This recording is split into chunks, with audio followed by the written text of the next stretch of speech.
ये संविधान हमारे दुश्मन के पास जा रहे हैं। हमारा बहुजन समाज जाएगा, चोर लुटेरा भागेगा। आप लोग मानो ये सभी चोर है, कांग्रेस ने तो, बीजेपी ने, जेडीएस ने, कोई भी रहने दो, ये सभी चोर है। उसको भगाना बोले तो हम एक होना पड़े। जो बीजेपी वाले हैं कानून का मिसगाइड कर रहे हैं। जिंदाबाद जिंदाबाद बीएसपी जिंदाबाद। वोट हमारा, राष्ट्र तुम्हारा, नहीं चलेगा नहीं चलेगा। अमर रहे बाबा साहब, अमर रहे। भारत देश में ब्रिटिश लोग रूल कर रहे थे। भारत देश का लोग हमको स्वतंत्र होना बोल के संघर्ष कर रहे थे। आखिर ब्रिटिश वाले ने भारत वाले को एक कंडीशन दे रहा है, वो कंडीशन तुम्हारा संविधान तुम लिख लेना। ये गांधी, नेहरू, सरदार पटेल पूरा देश में जो संविधान लिखे थे, वो लोगों के पास कोशिश करे हमारा भी भारत देश का संविधान लिखो बोल के। वो लोग बोले भारत में बहुत जातियाँ है, बहुत भाषा है, ऐसा भारत देश का संविधान हमसे हाथ से निकले हो नहीं होता। आपके पास ही वैसा व्यक्ति है, वो है परम पूज्य डॉक्टर बाबा साहब अम्बेडकर है। उनके पास जाओ, उनको रिक्वेस्ट कौन लिखेंगे, लिखना है तभी उसको इलेक्ट होकर जाना था।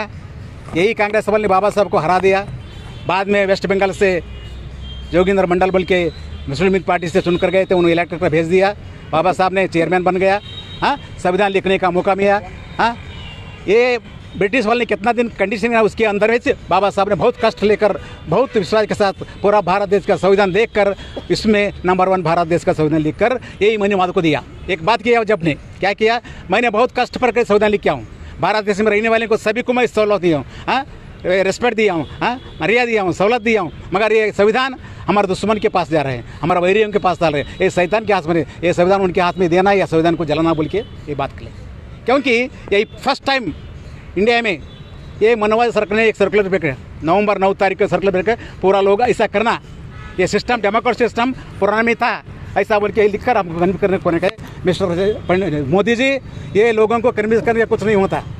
हम लोग जाग चुके हैं इस बार। क्योंकि भारत देश में संविधान बचाओ देश बचाओ आंदोलन शुरू हो गए। ऐसा कर्नाटक में 224 विधानसभा में, हर गांव में, हर गली में संविधान रचो बचाओ रहे। इस वास्ते मोदी डर कर इन्होंने करना बोल के नवंबर 9 तारीख को कैबिनेट में लेकर एक सर्कुलर भेजा। वो सर्कुलर में हमको कन्फ्यूज क्या करे बोले तो ये पहले भी था, रामायण में भी था, योग में भी था, ऋग्वेद में था। ये सभी झूठ है, मनुष्यशास्त्र के खिलाफ है। बहुजन समाज पार्टी इसका खंडन करते हैं, क्योंकि बहुजन समाज ऐसा है, बाबा साहब ने दिसंबर 25 को यही महीने साहब जला दिया था, आप लोगों को मालूम है।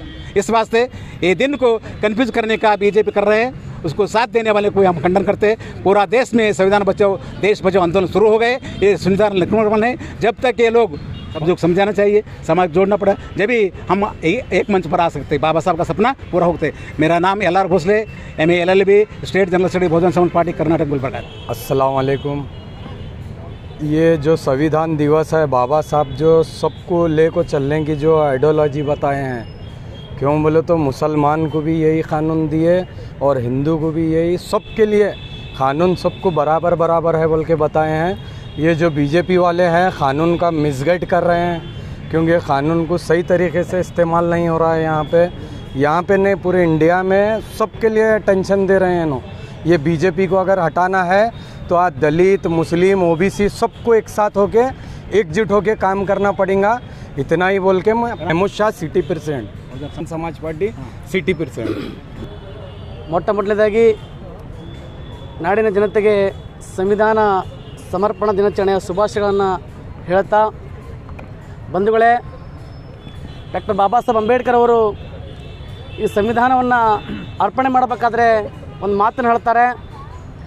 ಏನು ಅಂತಂದರೆ, ನಾನು ಬರೆದಿರುವಂತಹ ಸಂವಿಧಾನ ಎಷ್ಟೇ ಒಳ್ಳೆಯದಾಗಿದ್ದರೂ ಕೂಡ ಆಳುವ ಜಾಗದಲ್ಲಿ ಕೆಟ್ಟವರಿದ್ದರೆ ನನ್ನ ಸಂವಿಧಾನ ಕೆಟ್ಟದಾಗ್ತದೆ, ಮತ್ತು ನನ್ನ ಸಂವಿಧಾನ ಎಷ್ಟೇ ಕೆಟ್ಟದಾಗಿದ್ದರೂ ಕೂಡ ಆಳುವ ಜಾಗದಲ್ಲಿ ಒಳ್ಳೆಯವರಿದ್ದರೆ ನನ್ನ ಸಂವಿಧಾನ ಒಳ್ಳೆಯದಾಗ್ತದೆ ಅಂತಕ್ಕಂಥ ಮಾತನ್ನು ಬಾಬಾ ಸಾಹೇಬರು ಹೇಳ್ತಾರೆ. ಬಂಧುಗಳೇ, ಅದರಂತೆ ಇವತ್ತು ಸಂವಿಧಾನ ಜಾರಿಯಾಗಿ ದೇಶದಲ್ಲಿ 75 ವರ್ಷ ಆಗ್ತಾಯಿದೆ. ಆದರೂ ಕೂಡ ಇವತ್ತಿಗೂ ಕೂಡ ಭಾರತ ದೇಶ ಸಂವಿಧಾನದ ಆಶಯಗಳೇನಪ್ಪ ಅಂದ್ರೆ ಈಡೇರಿಲ್ಲ. ನೋಡಿ, ಈ ದೇಶದಲ್ಲಿ ಇವತ್ತಿಗೂ ಕೂಡ ಅನಕ್ಷರತೆ, ಅತ್ಯಾಚಾರಗಳು, ದೌರ್ಜನ್ಯಗಳು, ಭ್ರಷ್ಟಾಚಾರ ಮತ್ತು ನಿರುದ್ಯೋಗಗಳೇನಪ್ಪ ಅಂದ್ರೆ ದಿನೇ ದಿನೇ ಹೆಚ್ಚುತ್ತಾ ಬರ್ತಿದ್ದೇವೆ. ಇದಕ್ಕೆಲ್ಲ ಮೂಲ ಕಾರಣ ಯಾರಪ್ಪ ಅಂದರೆ ನಮ್ಮನ್ನು ಆಳಿರುವಂತಹ ಕಾಂಗ್ರೆಸ್ ಸರ್ಕಾರ ಮತ್ತು ಪ್ರಸ್ತುತ ಆಳುತ್ತಿರುವಂತಹ BJP ಸರ್ಕಾರ. ಇವರು ಸಂವಿಧಾನದ ಆಶಯಗಳನ್ನು ಪದರ ಗಾಳಿಗೆ ತೋರ್ತಕ್ಕಂಥ ಕೆಲಸ ಮಾಡ್ತಾ ಇದ್ದಾರೆ. ಹಾಗಾಗಿ ಈ ದೇಶದಲ್ಲಿ ಸಂವಿಧಾನಬದ್ಧವಾದ ಸಂವಿಧಾನವನ್ನು ಜಾರಿ ಮಾಡ್ತಕ್ಕಂಥ ಪಕ್ಷ ಯಾವುದಾದ್ರೂ ಇದೆ ಅದು ಬಹುಜನ ಸಮಾಜ ಪಕ್ಷ ಮಾತ್ರ. ಹಾಗಾಗಿ ನಾವು ಇವತ್ತಿನ ಬಹುಜನ ಸಮಾಜ ಪಕ್ಷ ಸಂವಿಧಾನವನ್ನು ತಮ್ಮ ಪ್ರಣಾಳಿಕೆಯನ್ನು ಇಟ್ಟುಕೊಂಡು ಈ ದೇಶದಲ್ಲಿ ಸಂವಿಧಾನವನ್ನು ಜಾರಿ ಮಾಡ್ತಕ್ಕಂಥ ಒಂದು ಪಕ್ಷವಾಗಿದೆ. ಹಾಗಾಗಿ ಮುಂದಿನ ದಿನಗಳಲ್ಲಿ ಏನು ಸಂವಿಧಾನ ನಾಶ ಮಾಡಿರ್ತಕ್ಕಂತಹ ಕಾಂಗ್ರೆಸ್ ಆಗಿರ್ಬೋದು, BJP ಆಗಿರ್ಬೋದು, JDS ಆಗಿರ್ಬೋದು ಮತ್ತು ಆಮ್ ಆದ್ಮಿ ಪಕ್ಷಗಳಿಗೆ ಏನಪ್ಪ ಅಂದ್ರೆ ಅವರನ್ನು ದೂರ ಸರಿಸಿ ಏನಪ್ಪ ಅಂದ್ರೆ ಮುಂಬರ್ತಕ್ಕಂಥ ದಿನಗಳಲ್ಲಿ ಬಹುಜನ ಸಮಾಜ ಪಕ್ಷ ಅಧಿಕಾರಕ್ಕೆ ಬರೋದ್ರ ಮೂಲಕ ಈ ದೇಶದ ಸಂವಿಧಾನವನ್ನು ಜಾರಿ ಮಾಡ್ತೀವಿ ಅಂತಕ್ಕಂಥ ಮಾತನ್ನು ಹೇಳ್ತಾ, ನನ್ನ ಹೆಸರು ಸುನಿಲ್ ಲಿಂಗನಕಲ್, ಬಹುಜನ ಸಮಾಜ ಪಕ್ಷ ಜಿಲ್ಲಾಧ್ಯಕ್ಷ ಕಲಬುರಗಿ.